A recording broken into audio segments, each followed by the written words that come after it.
It makes me really sad to see Ike Kupuna get co-opted and then bastardized and now broadcast incorrectly on HBO. And when I was assigned that episode, I found there's this lovely Hawaiian ritual called Ho'oponopono, which has been translated to the four things that matter most, where if you say them to a loved one who's passing, it can really help with the grief process. And they're very simple. It's, I love you, thank you, I forgive you, please forgive me. This is the scene.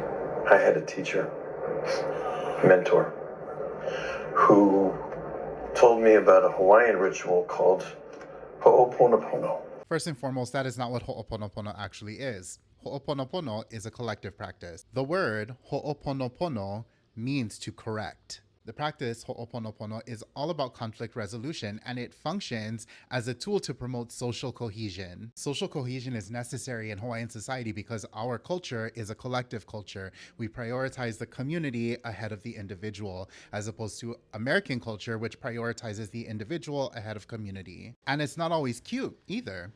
Sometimes people throw blows in Ho'oponopono. Ho'oponopono can be really uncomfortable. The process facilitates resolution by confronting the really difficult parts about conflict, bringing them to light, and addressing them. Seeing the way that it's become diluted and then spread all across America, apparently, it's crazy to me. You know, back in like 2019, 2020, a bunch of us Hawaii creators on TikTok addressed the Ho'oponopono that was circulating. And we got a lot of pushback from people who were not Hawaiian. But when you look deeper, this is actually just a function of colonialism. It is the nature of colonialism and colonial powers to assume authority over the cultural and intellectual property of the people that they colonize. Edward Said wrote about this at length in his book Orientalism, wherein he described colonial powers assuming authority over how people actually perceived the people that they colonize. And they achieve this by intellectualizing and institutionalizing sort of these caricatures and these stereotypes and these beliefs held by the colonial power. So for example, we have here in media